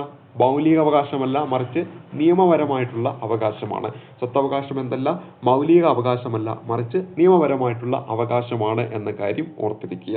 അപ്പൊ നിലവിൽ സ്വത്തവകാശം മൗലികാവകാശമാണോ? അല്ല. കേരള PSC പരീക്ഷയിൽ പ്രത്യേകിച്ച് നമ്മൾ 10th പ്രിലിംസിൽ എപ്പോഴും ചോദിക്കുന്ന ചോദ്യമാണ്. കൂട്ടത്തിൽ മൗലികാവകാശങ്ങളിൽ ഉൾപ്പെടാത്തത് ഏത്? അവിടെ കേരള PSC പണ്ട് മുതലേ ഉത്തരം തരുന്നു സ്വത്തവകാശം. അപ്പൊ എന്താണ്? സ്വത്തവകാശം എന്തല്ല? മൗലിക അവകാശമല്ല എന്ന കാര്യം ഓർത്തിരിക്കുക. അപ്പോൾ ഇവിടെ നമ്മൾ ഉത്തരം ഓപ്ഷൻ എ 44. ഭരണഘടനയുടെ നിർദ്ദേശ തത്വങ്ങളെ ലക്ഷ്യങ്ങൾ, നയങ്ങൾ, ന്യായവാദാർഹമല്ലാത്ത അവകാശങ്ങൾ എന്നിങ്ങനെ തരംതിരിക്കാം. താഴെ പറയുന്നവയിൽ നയങ്ങളിൽ ഉൾപ്പെടുന്നത് ഏതാണ് എന്നാണ് നമ്മുടെ ചോദ്യം. ഇത് ഡയറക്റ്റ് നമ്മുടെ SCR ടെക്സ്റ്റ് ബുക്കിൽ ഒരു കോളൊക്കെ കൊടുത്തിട്ടുണ്ട്. ആ കോളത്തിൽ നിന്ന് എടുത്തിട്ടുള്ള ചോദ്യങ്ങളാണ്. ഇവിടെ നമ്മൾ ഉത്തരമായിട്ട് വരുന്നത് ഓപ്ഷൻ ഡി ആണ്. ഏകീകൃത സിവിൽ കോഡാണ് ഈ ഒരു ചോദ്യത്തിന്റെ ഉത്തരമായിട്ട് വരുന്നത്. ഏകീകൃത സിവിൽ കോഡ്. ഏകീകൃത സിവിൽ കോഡ് എന്ന് പറയുന്നത് നമ്മുടെ നിർദ്ദേശക തത്വത്തെ ലക്ഷ്യങ്ങളെന്നും നയങ്ങളെന്നും ന്യായവാദഹർഹമല്ലാത്ത അവകാശങ്ങൾ എന്നിങ്ങനെ തരംതിരിക്കാം. നിർദ്ദേശക തത്വം എന്ന് പറയുമ്പോൾ ഭരണഘടനയിലെ ഭാഗം 4-ലാണ് ഉൾപ്പെടുന്നത്. ഭരണഘടനയിലെ ഭാഗം 4-ൽ ഉൾപ്പെടുന്നതാണ് നിർദ്ദേശക തത്വങ്ങൾ എന്ന് പറയുന്നത്. ആ നിർദ്ദേശക തത്വങ്ങളുമായി ബന്ധപ്പെട്ട് നമുക്ക് എപ്പോഴും PSC ചോദിക്കുന്ന ഒരു ചോദ്യമാണ്. നമ്മുടെ ഫണ്ടമെന്റൽ റൈറ്റ്സ് അല്ലെങ്കിൽ മൗലിക അവകാശം എന്ന് പറയുന്നത് ന്യായവാദത്തിന് അർഹമാണ്, ജസ്റ്റീഷ്യബിൾ ആണ്. അതായത് നമുക്ക് ഫണ്ടമെന്റൽ റൈറ്റ്സ് നമുക്ക് നഷ്ടപ്പെട്ടിട്ടുണ്ടെങ്കിൽ നമുക്ക് കോടതിയിൽ പോയിട്ട് അത് സ്ഥാപിച്ചെടുക്കാനായിട്ട് പറ്റും. എന്നാൽ നിർദ്ദേശ തത്വം എന്ന് പറയുന്നത് എന്താണ്? നോൺ ജസ്റ്റീഷ്യബിൾ ആണ്. അതായത് നിർദ്ദേശ തത്വത്തിൽ ഇപ്പോൾ സ്ത്രീക്കും പുരുഷനും തുല്യ ജോലിക്ക് തുല്യ വേതനം എന്ന് എവിടെ പറയുന്നുണ്ട്? നിർദ്ദേശക തത്വത്തിൽ പറയുന്നുണ്ട്. സ്ത്രീക്കും പുരുഷനും തുല്യ ജോലിക്ക് തുല്യ വേതനം എന്ന് എവിടെ പറയുന്നുണ്ട്? നിർദ്ദേശക തത്വത്തിൽ പറയുന്നുണ്ട്. പക്ഷേ നമ്മുടെ ഭരണഘടനയിൽ പറയുന്നുണ്ടെന്ന് പറഞ്ഞിട്ട് നേരെ കോടതിയിലോട്ട് പോകാൻ പറ്റില്ല. എന്തുകൊണ്ടാണ്? അത് പറയുന്നത് നിർദ്ദേശക തത്വത്തിലാണ്. അപ്പൊ നിർദ്ദേശക തത്വം എന്ന് പറയുമ്പോൾ അത് ന്യായവാദത്തിന് അർഹമല്ല. അത് PSC പരീക്ഷയിൽ പലതവണ ചോദിച്ചിട്ടുണ്ട്. അപ്പോൾ ഇവിടെ നമ്മുടെ ചോദ്യം എന്താണ്? ഭരണഘടനയുടെ നിർദ്ദേശക തത്വങ്ങളെ ലക്ഷ്യങ്ങൾ, നയങ്ങൾ, ന്യായവാദഹർഹമല്ലാത്ത അവകാശങ്ങൾ എന്നിങ്ങനെ തരംതിരിക്കാം. താഴെ പറയുന്നവയിൽ നയങ്ങളിൽ ഉൾപ്പെടുന്നത് ഏതാണ്? അവിടെ ഉത്തരമായിട്ട് വരേണ്ടത് ഏകീകൃത സിവിൽ കോഡാണ്. ഏകീകൃത സിവിൽ കോഡാണ് നയങ്ങളിൽ ഉൾപ്പെടുന്നതായിട്ട് വരുന്നത്. ഇവിടെ ആദ്യം കൊടുത്തിരിക്കുന്ന ജനക്ഷേമം, സാമൂഹ്യ സാമ്പത്തിക രാഷ്ട്രീയ നീതി എന്നത് ലക്ഷ്യങ്ങളിലാണ് ഉൾപ്പെടുന്നത്. എന്തിലാണ് ഉൾപ്പെടുന്നത്? ലക്ഷ്യങ്ങളിലാണ് ഉൾപ്പെടുന്നത്. മതിയായ ഉപജീവന മാർഗം എന്ന് പറയുമ്പോഴും എന്താണ്? എന്തിലാണ് ഉൾപ്പെടുന്നത്? മതിയായ ഉപജീവന മാർഗം എന്ന് പറയുന്നത് ന്യായവാദകമല്ലാത്ത അവകാശങ്ങളിലാണ് ഉൾപ്പെടുന്നത്. പുരുഷനും സ്ത്രീക്കും തുല്യ ജോലിക്ക് തുല്യ വേതനം എന്ന് പറയുന്നതും ന്യായവാദാർഹമല്ലാത്ത അവകാശങ്ങളിലാണ് ഉൾപ്പെടുന്നത്. അപ്പം നമ്മുടെ നിർദ്ദേശക തത്വത്തെ ലക്ഷ്യങ്ങൾ, നയങ്ങൾ, ന്യായവാദാർഹമല്ലാത്ത അവകാശങ്ങൾ എന്നിങ്ങനെ തരംതിരിച്ചിട്ടുണ്ട്. അതിൽ നയങ്ങളിൽ ഉൾപ്പെടുന്ന ഏതെന്നാണ് ചോദ്യം. നയങ്ങളിൽ ഉൾപ്പെടുന്നതാണ് തന്നിരിക്കുന്ന ഓപ്ഷനിൽ ഏകീകൃത സിവിൽ കോഡ്. അതേപോലെ തന്നെ ഇവിടെ കൊടുത്തിരിക്കുന്ന ഈ ജനക്ഷേമം, സാമൂഹ്യ സാമ്പത്തിക രാഷ്ട്രീയ നീതി എന്നത് ലക്ഷ്യങ്ങളിലാണ് ഉൾപ്പെടുന്നത്. മതിയായ ഉപജീവന മാർഗം, പുരുഷനും സ്ത്രീക്കും തുല്യ ജോലിക്ക് തുല്യ വേതനം എന്നത് ന്യായവാദാർഹമല്ലാത്ത അവകാശങ്ങളിലാണ് ഉൾപ്പെടുന്നത്. ഇത് കൂടാതെ നമ്മുടെ SCR ടെക്സ്റ്റ് ബുക്കിൽ കുറേ കാര്യങ്ങൾ പറയുന്നുണ്ട്. അത് നമ്മൾ പഠിച്ചു വെക്കണം. ഇവിടെ തന്നിരിക്കുന്നത് ഈ ഒരു ചാപ്റ്റർ ബേസ് ചെയ്തിട്ട് ഈ ഒരു ചോദ്യത്തിൽ തന്നിരിക്കുന്ന ഓപ്ഷനുകളാണ് നമ്മളിവിടെ പരിചയപ്പെട്ടത്. ഇപ്പോൾ ലക്ഷ്യങ്ങളിലേക്ക് വരുമ്പോൾ ഇവിടെ നമ്മുടെ ഒന്നാമത് കൊടുത്തിരിക്കുന്ന ജനക്ഷേമം, സാമൂഹ്യ സാമ്പത്തിക രാഷ്ട്രീയ നീതി എന്നാണ്. ഇനി SCRT കൊടുത്തിരിക്കുന്ന മറ്റൊരു പോയിന്റ് ജീവിത നിലവാരം മെച്ചപ്പെടുത്തൽ, വിഭവങ്ങളുടെ തുല്യ വിതരണം, അന്തർദേശീയ സമാധാനം പരിപോഷിപ്പിക്കുക. ഇത് ലക്ഷ്യങ്ങളിൽ ഉൾപ്പെടുന്നതാണ്. ഇപ്പൊ രണ്ട് കാര്യങ്ങൾ SCRT ലക്ഷ്യങ്ങൾ എന്നതിൽ പറയുന്നുള്ളൂ. നിർദ്ദേശക തത്വങ്ങൾ, ലക്ഷ്യങ്ങൾ, ജനക്ഷേമം, സാമൂഹ്യ സാമ്പത്തിക രാഷ്ട്രീയ നീതി ഓപ്ഷനായിട്ട് തന്നു. മറ്റൊന്ന് പറയുന്നത് ജീവിത നിലവാരം മെച്ചപ്പെടുത്തൽ, വിഭവങ്ങളുടെ തുല്യ വിതരണം, അന്തർദേശീയ സമാധാനം പരിപോഷിപ്പിക്കുക. പിന്നെ അടുത്തത് നയങ്ങളാണ്, പോളിസിയാണ്. അതാണ് നമ്മുടെ ചോദ്യമായിട്ട് വന്നത് ഏകീകൃത സിവിൽ കോഡ്. ഇതുകൂടാതെ ലഹരി പാനീയങ്ങളുടെ ഉപയോഗം നിരോധിക്കുക, കുടിൽ വ്യവസായങ്ങളെ പരിപോഷിപ്പിക്കുക, ഉപയോഗമുള്ള കന്നുകാലികളുടെ കശാപ്പ് നിരോധിക്കുക, ഗ്രാമപഞ്ചായത്തുകൾ രൂപീകരിക്കുക. ഇതാണ് നയങ്ങളായിട്ട് പറയുന്നത്. മറ്റൊന്ന് പറയുന്നത് ന്യായവാദാർഹമല്ലാത്ത അവകാശങ്ങൾ. അതാണ് ഇവിടെ കൊടുത്ത മതിയായ ഉപജീവന മാർഗം, പുരുഷനും സ്ത്രീക്കും തുല്യ ജോലിക്ക് തുല്യ വേതനം. ഇതെന്താണ്? ന്യായവാദാർഹമല്ലാത്ത അവകാശങ്ങളാണ്. ഇതുകൂടാതെ സാമ്പത്തിക ചൂഷണത്തിനെതിരെയുള്ള അവകാശം, തൊഴിലിനുള്ള അവകാശം, ശിശുപരിപാലനവും 6 വയസ്സിന് താഴെ പ്രായമുള്ള കുട്ടികളുടെ വിദ്യാഭ്യാസവും ഇതെല്ലാം നോൺ ജസ്റ്റീഷ്യബിൾ റൈറ്റ്സ് ആയിട്ട് നമ്മുടെ SCRT ടെക്സ്റ്റ് ബുക്കിൽ ഗ്രൂപ്പായിട്ട് കൊടുത്തിട്ടുണ്ട്. അപ്പോൾ നിർദ്ദേശക തത്വങ്ങളെ ലക്ഷ്യങ്ങൾ, നയങ്ങൾ, ന്യായവാദാർഹമല്ലാത്ത അവകാശങ്ങൾ എന്നിങ്ങനെ തരംതിരിക്കാം. അത് കൃത്യമായിട്ട് SCRTയിൽ പട്ടികപ്പെടുത്തിയിട്ടുണ്ട്. ആ പട്ടികയിൽ പറഞ്ഞ കാര്യങ്ങളാണ് ഞാനിവിടെ പരിചയപ്പെടുത്തിയത്. ഒരിക്കൽ കൂടി പറയുന്നു, വേണമെങ്കിൽ ഒന്ന് എഴുതിയെടുക്കാം. ആദ്യം ഞാൻ പറയുന്നത് ലക്ഷ്യങ്ങളിൽ പെടുന്നതാണ്. 2 പോയിന്റ് മാത്രമേ SCRTയിൽ പറയുന്നുള്ളൂ. 1 ജനക്ഷേമം, സാമൂഹ്യ സാമ്പത്തിക രാഷ്ട്രീയ നീതി. 2 ജീവിത നിലവാരം മെച്ചപ്പെടുത്തൽ, വിഭവങ്ങളുടെ തുല്യ വിതരണം, അന്തർദേശീയ സമാധാനം പരിപോഷിപ്പിക്കുക. അടുത്തത് നയങ്ങൾ എന്നതിലേക്ക് വരുമ്പോൾ അവിടെ പറയുന്ന കാര്യങ്ങൾ: 1 ഏകീകൃത സിവിൽ കോഡ്, 2 ലഹരി പാനീയങ്ങളുടെ ഉപയോഗം നിരോധിക്കുക, 3 കുടിൽ വ്യവസായങ്ങളെ പരിപോഷിപ്പിക്കുക, 4 ഉപയോഗമുള്ള കന്നുകാലികളുടെ കശാപ്പ് നിരോധിക്കുക, 5 ഗ്രാമപഞ്ചായത്തുകൾ രൂപീകരിക്കുക. മൂന്നാമതായിട്ട് ന്യായവാദാർഹമല്ലാത്ത അവകാശങ്ങൾ, നോൺ ജസ്റ്റീഷ്യബിൾ റൈറ്റ്സ്. അതിൽ പറയുന്ന കാര്യങ്ങൾ: 1 മതിയായ ഉപജീവന മാർഗം, 2 പുരുഷനും സ്ത്രീക്കും തുല്യ ജോലിക്ക് തുല്യ വേതനം, 3 സാമ്പത്തിക ചൂഷണത്തിനെതിരെയുള്ള അവകാശം, 4 തൊഴിലിലുള്ള അവകാശം, 5 ശിശുപരിപാലനവും 6 വയസ്സിന് താഴെ പ്രായമുള്ള കുട്ടികളുടെ വിദ്യാഭ്യാസവും. അപ്പോൾ നമ്മുടെ ടെലിഗ്രാം ചാനൽ, കമ്പനി മോഡ് LGSന് വേണ്ടിയിട്ടുള്ള ടെലിഗ്രാം ചാനലുണ്ട്. ആ ടെലിഗ്രാം ചാനൽ ഈ ഒരു പിക്ചറും കൂടെ ഞാൻ ഈ ഒരു വീഡിയോയുടെ ലിങ്ക് ഷെയർ ചെയ്യുമ്പോൾ അതിൻ്റെ തൊട്ട് താഴെയായിട്ട് ഷെയർ ചെയ്യാവുന്നതാണ്. ടെലിഗ്രാം ചാനലിൻ്റെ ലിങ്ക് ഈ വീഡിയോയുടെ തൊട്ട് താഴെയായിട്ട് കമൻറ്റ് ബോക്സിൽ പിൻ ചെയ്യാം. അപ്പോൾ നിങ്ങൾക്ക് അതിലൂടെ വേണമെങ്കിൽ ഡൗൺലോഡ് ചെയ്യാം, ഈ പറയുന്ന പിക്ചർ ഡൗൺലോഡ് ചെയ്യാവുന്നതാണ്. അപ്പോൾ ഇവിടെ ഈ ഒരു ചോദ്യം മനസ്സിലായെന്ന് വിചാരിക്കുന്നു. ഇനി നമ്മുടെ അടുത്ത ചോദ്യത്തിലേക്ക് വരികയാണ്. അടുത്ത ചോദ്യം: താഴെ പറയുന്നവയിൽ ഭരണഘടനയിലെ മൗലിക കർത്തവ്യങ്ങളിൽ ഉൾപ്പെടാത്തത് ഏതാണെന്നാണ് നമ്മുടെ ചോദ്യം. അപ്പോൾ നോക്കുക, താഴെ പറയുന്നവയിൽ ഭരണഘടനയിലെ മൗലിക കർത്തവ്യങ്ങളിൽ ഉൾപ്പെടാത്തത്, ഫണ്ടമെന്റൽ ഡ്യൂട്ടീസിൽ ഉൾപ്പെടാത്തത് ഏത് എന്നാണ് നമ്മുടെ ചോദ്യമായിട്ട് ചോദിച്ചിരിക്കുന്നത്. നോക്കുക, ഒന്നാമതായിട്ട് ഇവിടെ കൊടുത്തിരിക്കുന്നത് ശാസ്ത്രീയമായ കാഴ്ചപ്പാടും മാനവികതയും അന്വേഷണത്തിനും പരിഷ്കരണത്തിനും ഉള്ള മനോഭാവം വികസിപ്പിക്കുക. 2 6-നും 14-നും ഇടയ്ക്ക് പ്രായമുള്ള തൻ്റെ കുട്ടിക്കോ രക്ഷാപാലകനോ അതത് സംഗതി പോലെ മാതാപിതാക്കളോ രക്ഷാകർത്താവോ വിദ്യാഭ്യാസത്തിനുള്ള അവസരങ്ങൾ ഏർപ്പെടുത്തുക. പൊതുസ്വത്ത് പരിരക്ഷിക്കുകയും ശപഥം ചെയ്ത് ആക്രമം ഉപേക്ഷിക്കുകയും ചെയ്യുക. പരിസ്ഥിതി സംരക്ഷിക്കുകയും അഭിവൃദ്ധിപ്പെടുത്തുകയും ചെയ്യുവാനും രാജ്യത്തിലെ വനങ്ങളെയും വന്യജീവികളെയും പരിരക്ഷിക്കുവാനും രാഷ്ട്രം യത്നിക്കേണ്ടതാണ്. ആ ഒരു പോയിന്റാണ് ഇവിടെ തെറ്റായിട്ട് വന്നത്. നമുക്കറിയാം, മൗലിക കടമകൾ, ഫണ്ടമെന്റൽ ഡ്യൂട്ടീസ് എന്ന് പറഞ്ഞാൽ നമ്മുടെ രാജ്യത്തെ ഓരോ പൗരനും പാലിക്കേണ്ടതാണ്. ഓരോ പൗരനും പാലിക്കേണ്ടതാണ്. ഇവിടെ രാഷ്ട്രം എന്നാണ് പറഞ്ഞിരിക്കുന്നത്. അപ്പോൾ അതെന്താണ്? തെറ്റായിട്ട് വന്നിരിക്കുന്നു. ഓപ്ഷൻ ഡി ആണ് നമ്മുടെ ഉത്തരമായിട്ട് വരേണ്ടത്. അപ്പോൾ ഇവിടെ ABC അതെന്താണ്? മൗലിക കടമയുമായിട്ട് ബന്ധപ്പെട്ടതാണ്. നമുക്കറിയാം, നമ്മുടെ ഭരണഘടനയിൽ മൗലിക കടമകൾ എന്ന് പറയുന്നത് ഏത് ഭേദഗതിയിലൂടെയാണ് കൂട്ടിച്ചേർത്തത് എന്ന് പരീക്ഷയ്ക്ക് ചോദിക്കും. 1976 42-ാം ഭേദഗതിയിലൂടെയാണ് 10 ഫണ്ടമെന്റൽ ഡ്യൂട്ടീസ് അല്ലെങ്കിൽ മൗലിക കടമകൾ നമ്മുടെ ഭരണഘടനയിൽ കൂട്ടിച്ചേർത്തത്. ഈ ഒരു കാലഘട്ടത്തിൽ ഇന്ദിരാഗാന്ധി പ്രധാനമന്ത്രിയും ഫക്രുദ്ദീൻ അലി അഹമ്മദ് ആയിരുന്നു ഈ ഒരു കാലഘട്ടത്തിൽ ഇന്ത്യയുടെ രാഷ്ട്രപതി എന്നും നമുക്ക് അറിയാം.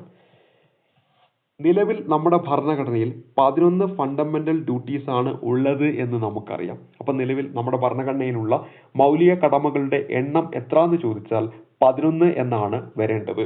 2002 86-ാം ഭരണഘടനാ ഭേദഗതിയിലൂടെയാണ് 11ാമത്തെ ഫണ്ടമെന്റൽ ഡ്യൂട്ടീസ് കൂട്ടിച്ചേർക്കുന്നത്. ഇത് 51A മുതൽ 51K വരെയാണ് ഇപ്പോൾ നമ്മുടെ ഭരണഘടനയിലുള്ള എന്തെന്ന് പറയുന്നത് മൗലിക കടമകൾ എന്ന് പറയുന്നത്. 51A അതായത് നമ്മുടെ ഫണ്ടമെന്റൽ ഡ്യൂട്ടീസ് എന്ന് പറയുന്നത് ഭാഗം 4A ഉൾപ്പെടുന്നത്. അതിൽ ഒറ്റൊരു ആർട്ടിക്കിളേ ഉള്ളൂ, 51A എന്ന് പറയുന്ന ആർട്ടിക്കിളാണ്.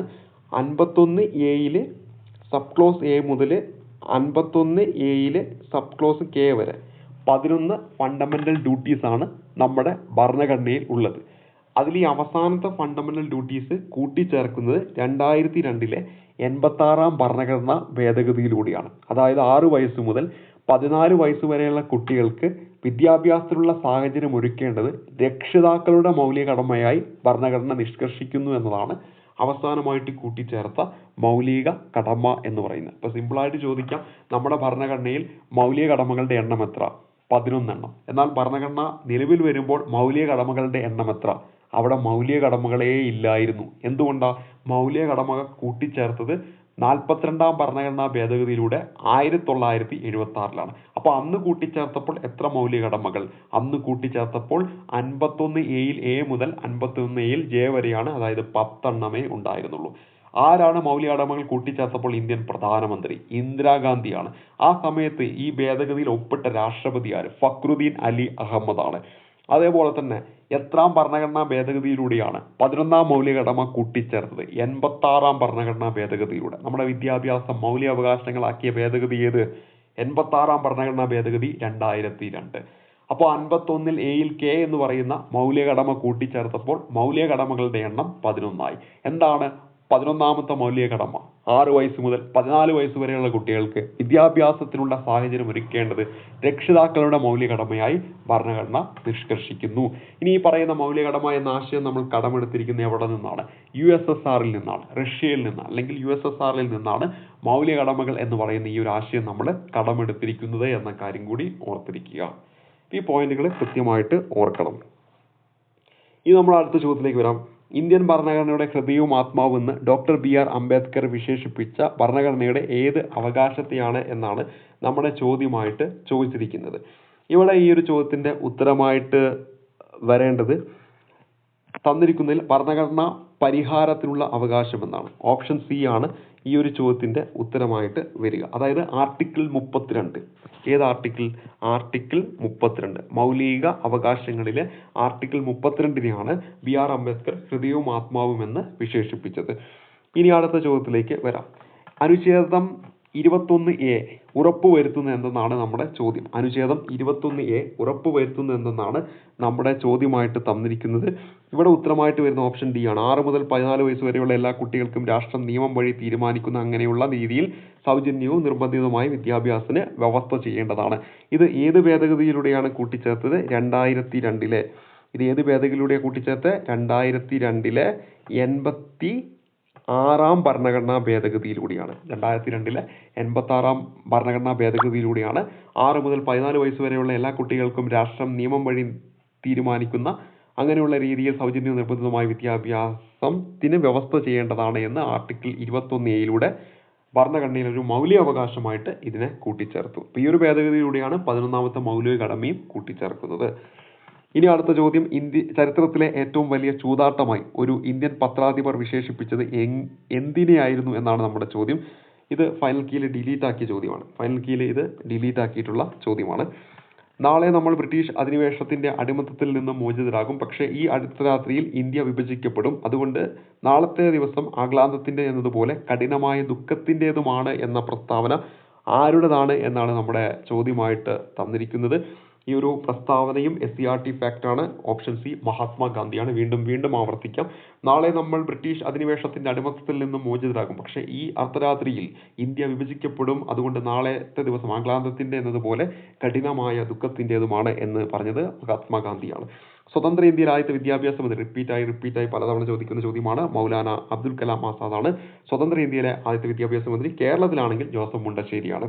ഇനി അടുത്തത്, ഒന്നാം പഞ്ചവത്സര പദ്ധതി തയ്യാറാക്കുന്നതിൽ പ്രധാന പങ്കുവഹിച്ച സാമ്പത്തിക വിദഗ്ധൻ ആരെന്നാണ് നമ്മുടെ ചോദ്യം. ഒന്നാം പഞ്ചവത്സര പദ്ധതി തയ്യാറാക്കുന്ന പ്രധാന പങ്കുവഹിച്ച സാമ്പത്തിക വിദഗ്ധൻ ആരെന്നാണ് നമ്മുടെ ചോദ്യം.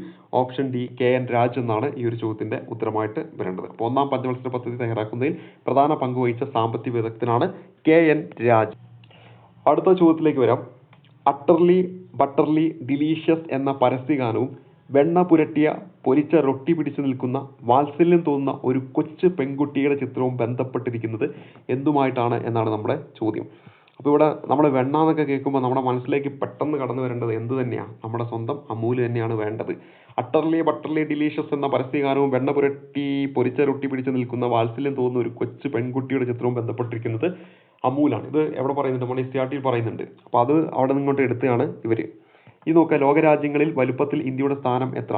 ഇതും PS റിപ്പീറ്റ് ആണ്. നമുക്ക് എല്ലാവർക്കും അറിയാം 7ാം സ്ഥാനമാണ് ലോകരാജ്യങ്ങളിൽ വലുപ്പത്തിൽ വരുന്നത്. ഇന്ത്യയുടെ വടക്കു പടിഞ്ഞാറായി സ്ഥിതി ചെയ്യുന്ന മരുഭൂമി ഏത്? ഇന്ത്യയിലെ ആകെപ്പാടെ ഒരു മരുഭൂമിയുള്ളത് അതേതാണ്? ധാർ മരുഭൂമിയാണ്. അപ്പോൾ നമ്മൾ ചിന്തിക്കും വടക്കു പടിഞ്ഞാറ്, ഇനിയിപ്പോൾ വേറെ സ്ഥലത്തൊക്കെ ഉണ്ടോ എന്ന് ചിന്തിക്കേണ്ട, ഒറ്റ ഒരെണ്ണേ ഉള്ളൂ, ധാർ മരുഭൂമിയാണ്. ദക്ഷിണേന്ത്യയിലെ ഏറ്റവും നീളം കൂടിയ നദി ദക്ഷിണേന്ത്യയിലെ ഏറ്റവും നീളം കൂടിയ നദി ഏതാ? നമ്മുടെ ഗോദാവരി നദിയാണ്. ഇന്ത്യയിൽ നമ്മൾ ഗംഗ പറയും. അതുപോലെ തന്നെ ദക്ഷിണേന്ത്യയിലേക്ക് വരും ഗോദാവരി നദിയാണ് ഉത്തരമായിട്ട് വരേണ്ടത്. ഇനി അറബിക്കടലിൽ സ്ഥിതി ചെയ്യുന്ന ഇന്ത്യയുടെ ദ്വീപ സമൂഹം ഏതാണ്? അറബിക്കടൽ എന്ന് പറയുമ്പോൾ പെട്ടെന്ന് മനസ്സിലേക്ക് വരുന്നത് ഏതാണ്? ലക്ഷദ്വീപാണ്. ബംഗാൾ ഉൾക്കടലാണെങ്കിൽ ആൻഡമാൻ നിക്കോബറാണ് ഉത്തരമായിട്ട് വരേണ്ടത്. സിമ്പിൾ ആയിട്ടുള്ള ചോദ്യങ്ങളാണ്. ഇനി പരുത്തി കൃഷിക്ക് ഏറ്റവും അനുയോജ്യമായിട്ടുള്ള മണ്ണിനം ഏത്? പണ്ട് മുതലേ PSC പരീക്ഷ ചോദിക്കുന്ന ഒരു ചോദ്യമാണ്. ഏതാണ്? കറുത്ത പരുത്തി അല്ലെ. പരുത്തിയിലെ ഇത്തയും കറുത്തയിലെ ഇത്തയും അങ്ങോട്ട് കണക്ട് ചെയ്ത് വെച്ചാൽ മതി. അപ്പോൾ നിങ്ങൾക്ക് അവിടെ നിന്ന് മറക്കില്ല. അപ്പോൾ നമ്മൾ മണ്ണിനങ്ങൾ പഠിക്കുമ്പോൾ ഇത്ത വെച്ച് വരുന്ന മണ്ണിനങ്ങൾ ഇത് മാത്രമേ ഉള്ളൂ. ഇത് കറുത്ത മണ്ണ്. അപ്പോൾ കറുത്ത പരുത്തിയിലെ ഇത്ത ഇത് നമ്മൾ ഒന്ന് കണക്ട് ചെയ്ത് വെച്ചാൽ മതി. എങ്ങാനും മറക്കുകയാണെങ്കിൽ ഓർത്തിരിക്കാൻ പറ്റും. ഇനി നമ്മുടെ അടുത്ത ചോദ്യത്തിലേക്ക് വരാം. അടുത്ത ചോദ്യം, കേരളത്തിലെ ഏറ്റവും നീളം കൂടിയ നദി ഏതെന്നാണ് നമ്മുടെ ചോദ്യം. കേരളത്തിലെ ഏറ്റവും നീളം കൂടിയ നദി ഏതാ? നമുക്ക് എല്ലാവർക്കും അറിയാം അല്ലേ? കേരളത്തിലെ ഏറ്റവും നീളം കൂടിയ നദി വെച്ചിട്ടുണ്ടെങ്കിൽ നമ്മുടെ സ്വന്തം പെരിയാറാണ് ഉത്തരമായിട്ട് വരേണ്ടത്. നമ്മുടെ സ്വന്തം പെരിയാറാണ് കേരളത്തിലെ ഏറ്റവും നീളം കൂടിയ നദി. അടുത്ത ചോദ്യം എന്താ? സിംഹവാലൻ കുരങ്ങുകളെ കാണപ്പെടുന്ന കേരളത്തിലെ ദേശീയോദ്യാനം ഏതാണ് നമ്മുടെ ചോദ്യം. സിംഹവാലൻ കുരങ്ങുകളെ കാണപ്പെടുന്ന ദേശീയോദ്യാനം ഏതാ? നമ്മുടെ സൈലന്റ് വാലിയാണ്. Silent valley. നെഹ്റു ട്രോഫി വള്ളംകളി നടക്കുന്ന ഏത് കായലിലാണ്? നെഹ്റു ട്രോഫി വള്ളംകളി നടക്കുന്നത് ഏത് കായലിലാണെന്ന് ചോദിച്ചാൽ അവിടെ ഉത്തരമായിട്ട് വരുന്നത് പുന്നമടക്കായലാണ്. നെഹ്റു ട്രോഫി വള്ളംകളി നടക്കുന്ന പുന്നമടക്കായലിലാണ്. അതുപോലെ 2 സംസ്ഥാനങ്ങളുമായിട്ട് അതിർത്തി പങ്കിടുന്ന കേരളത്തിലെ ജില്ല നമ്മുടെ സ്വന്തം വയനാട് ജില്ല കേട്ടോ. 2 സംസ്ഥാനങ്ങളുമായിട്ട് അതിർത്തി പങ്കിടുന്ന കേരളത്തിലെ ജില്ലയാണ്, ഏക ജില്ലയാണ് ഇത്? നമ്മുടെ സ്വന്തം വയനാട് ജില്ല എന്ന കാര്യം ഓർത്തിരിക്കുക. ഇനി അടുത്തതായിട്ട് നമ്മൾ പരിചയപ്പെടുന്നു കേരള ഫോറസ്റ്റ് റിസർച്ച് ഇൻസ്റ്റിറ്റ്യൂട്ടിന്റെ ആസ്ഥാനം. Kerala forest research institute. റിസർച്ചിലെ ഇച്ച ഇങ്ങോട്ട് പിടിച്ചാൽ മതി, പീച്ച് കിട്ടും. കേരള ഫോറസ്റ്റ് റിസർച്ച് ഇൻസ്റ്റിറ്റ്യൂട്ടിന്റെ ആസ്ഥാനം ചോദിച്ചാൽ ഉത്തരമായിട്ട് വരേണ്ടത് പീച്ചിയാണ്. പീച്ചി. ഇനി അടുത്ത്, കേരളത്തിൽ ഉയരം കൂടിയ കൊടുമുടി ഏതാണ്? കേരളത്തിൽ ഉയരം കൂടിയ കൊടുമുടി ഒന്നേ ഉള്ളൂ, അത് ആനമുടിയാണ്. കേരളത്തിലെ ഉയരം കൂടിയ കൊടുമുടി ഏതാ? ആനമുടിയാണ്. കേരളത്തിൽ കാറ്റിലൂടെ വൈദ്യുതി ഉൽപ്പാദിപ്പിക്കുന്ന ഏറ്റവും വലിയ കാറ്റാടിപ്പാടം സ്ഥിതി ചെയ്യുന്നത് എവിടെ? കേരളത്തിൽ കാറ്റിലൂടെ വൈദ്യുതി ഉൽപ്പാദിപ്പിക്കുന്ന ഏറ്റവും വലിയ കാറ്റാടിപ്പാടം സ്ഥിതി ചെയ്യുന്നത് എവിടെയാണെന്ന് വെച്ചാൽ അവിടെ ഉത്തരമായിട്ട് വരേണ്ടത് കഞ്ചിക്കോടാണ്. കഞ്ചിക്കോടാണ് കേരളത്തിൽ കാറ്റിലൂടെ വൈദ്യുതി ഉൽപ്പാദിപ്പിക്കുന്ന ഏറ്റവും വലിയ കാറ്റാടിപ്പാടം സ്ഥിതി ചെയ്യുന്നത് കഞ്ചിക്കോടാണ് എന്ന കാര്യം ഓർത്തിരിക്കുക. അപ്പോൾ നമുക്ക് നമ്മുടെ പരീക്ഷയ്ക്ക് ചോദിച്ചിരിക്കുന്ന കേരളത്തിൽ കാറ്റിലൂടെ വൈദ്യുതി ഉൽപ്പാദിപ്പിക്കുന്ന ഏറ്റവും വലിയ കാറ്റാടിപ്പാടം സ്ഥിതി ചെയ്യുന്ന എവിടെയാണെന്ന് വെച്ചാൽ അവിടെ ഉത്തരമായിട്ട് വരേണ്ടത് കഞ്ചിക്കോട് എന്നാണ് ഉത്തരമായിട്ട് വരേണ്ടത്. അപ്പോൾ നമ്മുടെ മനസ്സിലേക്ക് വരും അല്ലേ, കേരളത്തിലെ കാറ്റാടി ഫാമുകൾ എവിടെയൊക്കെയാണെന്ന് നമ്മുടെ മനസ്സിലേക്ക് വരും. പലപ്പോഴും PSC പരീക്ഷയിൽ ചോദിച്ചിട്ടുണ്ട്. അതിലൊന്ന് നമ്മളിവിടെ പരിചയപ്പെട്ടു, എന്താണ്, നമ്മുടെ കഞ്ചിക്കോടാണ്. ഒന്നാമതായിട്ട് നമ്മൾ പരിചയപ്പെട്ടത് ഏതാണ്, കഞ്ചിക്കോട്. ഒന്നാമതായിട്ട് നമ്മൾ പഠിച്ചു എന്താണ്, കഞ്ചിക്കോട്. ഈ കഞ്ചിക്കോട് എവിടെയാ, പാലക്കാട്. കഞ്ചിക്കോട് എവിടെയാ, പാലക്കാട്. അതുപോലെ തന്നെ അട്ടപ്പാടി ഉണ്ട്, അട്ടപ്പാടി. അതുപോലെ തന്നെ അങ്കളി, എന്താണ്, അഗളി. ഇതൊക്കെ എവിടെയാണ്, പാലക്കാടാണ്. പിന്നെ രാമക്കൽമേട്, ഈ രാമക്കൽമേട് എവിടെയാണ്, ഇടുക്കിയിലാണ്. ബാക്കി മൂന്നെണ്ണം എവിടെയാണ്, പാലക്കാടാണ്. അപ്പോൾ ഇവിടെ നമ്മൾ പഠിച്ചു പാലക്കാട്. ബാക്കി മൂന്നെണ്ണം, അതായത് മൂന്നെണ്ണം പാലക്കാട്, രാമക്കൽമേട് ഇടുക്കിയാണ്, ഇടുക്കിയിലാണ്. ഇതിൽ നമ്മൾ കഞ്ചിക്കോട് എന്താണ്, കേരളത്തിലെ ആദ്യത്തെ കാറ്റാടി ഫാം ഏതാണെന്ന് ചോദിച്ചാൽ പാലക്കാട് ജില്ലയിലെ കഞ്ചിക്കോടാണ്. കേരളത്തിലെ ഏറ്റവും വലിയ കാറ്റാടി ഫാം ചോദിച്ചാലും ഉത്തരമായിട്ട് വരുന്നത് കഞ്ചിക്കോട് തന്നെയാണ്. അതുപോലെ KSEBയുടെ കീഴിൽ കാറ്റിൽ നിന്ന് വൈദ്യുതി ഉൽപ്പാദിപ്പിക്കുന്ന കേന്ദ്രമാണ് നമ്മളിവിടെ പരിചയപ്പെട്ട കഞ്ചിക്കോട് എന്ന് പറയുന്നത്. സ്വകാര്യ മേഖലയിൽ സ്ഥിതി ചെയ്യുന്ന പ്രധാന കാറ്റാടി ഫാമുകളാണ് നമ്മൾ ബാക്കി പരിചയപ്പെട്ട അട്ടപ്പാടി, അഗളി, രാമക്കൽമേട് എന്നിവ. അപ്പോൾ നമ്മൾ പരിചയപ്പെട്ട ഇത്രയേ ഉള്ളൂ. ഒന്ന്, കേരളത്തിലെ ആദ്യത്തെ കാറ്റാടി ഫാം, KSEBയുടെ കീഴിൽ എന്താണ് ഉള്ള കാറ്റാടി ഫാം. പിന്നെ കേരളത്തിലെ ഏറ്റവും വലിയ കാറ്റാടി ഫാം. മൂന്നിൻ്റെ ഉത്തരം കഞ്ചിക്കോട്, പാലക്കാട്. ഇനി സ്വകാര്യ മേഖലയിലാണ് രാമക്കൽമേട്, അഗളി, അട്ടപ്പാടി. രാമക്കൽമേട് മാത്രമാണ് ഇടുക്കി, ബാക്കി രണ്ടെണ്ണം എവിടെയാണ്, പാലക്കാട്. കഞ്ചിക്കോട് എവിടെയാണ്, പാലക്കാടാണ് എന്ന കാര്യം ഓർത്തിരിക്കുക. ഇനി 2008 ഏപ്രിൽ 27 രാഷ്ട്രപതി സമർപ്പിക്കപ്പെട്ട കാറ്റാടി പാടമാണ് നമ്മൾ ഈ പറഞ്ഞ രാമക്കൽമേട് വൈദ്യുത പദ്ധതി എന്ന കാര്യം കൂടി ഓർക്കുക. ഇവിടെ ഏറ്റവും ഇമ്പോർട്ടൻ്റ് ആയിട്ട് നമ്മൾ പരിചയപ്പെട്ടു എന്താണ്, കേരളത്തിലെ ആദ്യത്തെ കാറ്റാടി ഫാം കഞ്ചിക്കോട്. കേരളത്തിലെ ഏറ്റവും വലിയ വിൻഡ് ഫാം ചോദിച്ചാൽ കഞ്ചിക്കോട്, എവിടെ, പാലക്കാട്. ബാക്കി വരുന്ന അട്ടപ്പാടി, അഗളി, രാമക്കൽമേട് സ്വകാര്യ മേഖലയിലാണ്. KSEBയുമായിട്ട് വരുന്നതാണ് ഈ പറയുന്ന കഞ്ചിക്കോട്. അതേപോലെ തന്നെ കഞ്ചിക്കോട്, അട്ടപ്പാടി, അഗളി മൂന്നും പാലക്കാട്, രാമക്കൽമേട് ഇടുക്കിയാണ്. ഈ കാര്യങ്ങൾ ഓർത്തിരിക്കുക. ഇനി നമ്മൾ അടുത്തതിലേക്ക് വരാം. അടുത്ത ചോദ്യം എന്താണ്, അടുത്ത ചോദ്യമായിട്ട് ഇവിടെ തന്നിരിക്കുന്നത് കേരളത്തിലെ ഏറ്റവും വലിയ ജില്ല ഏത്? കേരളത്തിലെ ഏറ്റവും വലിയ ജില്ല മാറ്റം വന്നു അല്ലേ. കേരളത്തിലെ ഏറ്റവും വലിയ ജില്ല ഏതാ? നമ്മുടെ കേരളത്തിലെ ഏറ്റവും വലിയ ജില്ല ചോദിക്കുകയാണെങ്കിൽ ഇനി നമുക്ക് പറയേണ്ടത് ഇടുക്കി ജില്ലയാണ്. കേരളത്തിലെ ഏറ്റവും വലിയ ജില്ല ഇനി ചോദിച്ചാൽ ഉത്തരമായിട്ട് വരേണ്ടത് ഇടുക്കി ജില്ലയാണ്. കേരളത്തിലെ ഏറ്റവും വലിയ ജില്ല ഏതാണ്? നമ്മുടെ ഇടുക്കി ജില്ലയാണ്. ഇനി കേരള ഹൈക്കോടതിയുടെ ആസ്ഥാനം നമ്മുടെ എറണാകുളം ജില്ലയാണ്. കേരള ഹൈക്കോടതി എറണാകുളം. കേരളത്തിലെ ആദ്യ പേപ്പർ മിൽ സ്ഥാപിച്ച ഇവിടെ പുനലൂരാണ്. പുനലൂർ. കേരളത്തിലെ ആദ്യത്തെ പേപ്പർ മില്ല് സ്ഥാപിച്ച എവിടെയാണെന്ന് വെച്ചാൽ ഉത്തരമായിട്ട് വരേണ്ടത് പുനലൂരാണ്. ഇനി അടുത്ത സാർവത്രിക ദാതാവ് എന്നറിയപ്പെടുന്ന രക്തഗ്രൂപ്പ് എന്നാണ് നമ്മുടെ ചോദ്യം. സാർവത്രിക ദാതാവ് എന്നറിയപ്പെടുന്ന രക്തഗ്രൂപ്പ് ചോദിച്ചാൽ O രക്തഗ്രൂപ്പാണ്. സാർവത്രിക ദാതാവ് എന്നറിയപ്പെടുന്ന രക്തഗ്രൂപ്പ് ഏതാണ്? O രക്തഗ്രൂപ്പാണെന്ന കാര്യം ഓർത്ത്.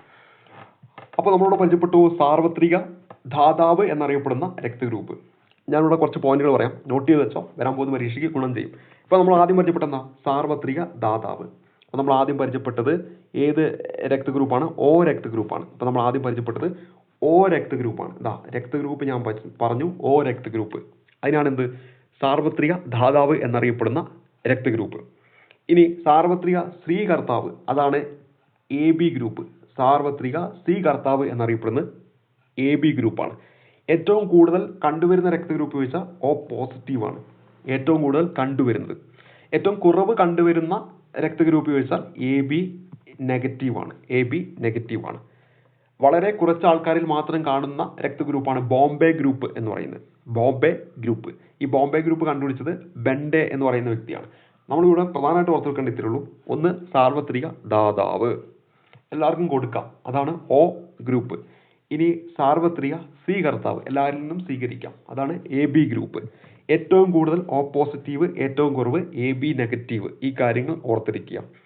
അപ്പോൾ നമ്മൾ പരിചയപ്പെട്ടത് സാർവത്രിക ദാതാവ് O ഗ്രൂപ്പ്, സാർവത്രിക സ്വീകർത്താവ് AB ഗ്രൂപ്പ്, ഏറ്റവും കൂടുതൽ കണ്ടുവരുന്ന ഗ്രൂപ്പ് ചോദിച്ചാൽ O പോസിറ്റീവ്, ഏറ്റവും കുറവ് കാണപ്പെടുന്ന ഗ്രൂപ്പ് ചോദിച്ചാൽ AB നെഗറ്റീവ് ആണ് എന്ന കാര്യം ഓർത്തിരിക്കുക.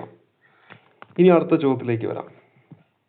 നമ്മൾ അടുത്ത ചോദ്യം, ശ്വാസകോശത്തിന് സങ്കോച വികാസങ്ങളെ നിയന്ത്രിക്കുന്ന പേശി ഭിത്തി ഏത് എന്നാണ് നമ്മളെ ചോദ്യമായിട്ട് തന്നിരിക്കുന്നത്. ഇവിടെ തന്നിരിക്കുന്നത് നമ്മുടെ ഉത്തരമായിട്ട് വരേണ്ടത് ഡയഫ്രം എന്നാണ്. ഡയഫ്രമാണ് ഉത്തരമായിട്ട് വരേണ്ടത്.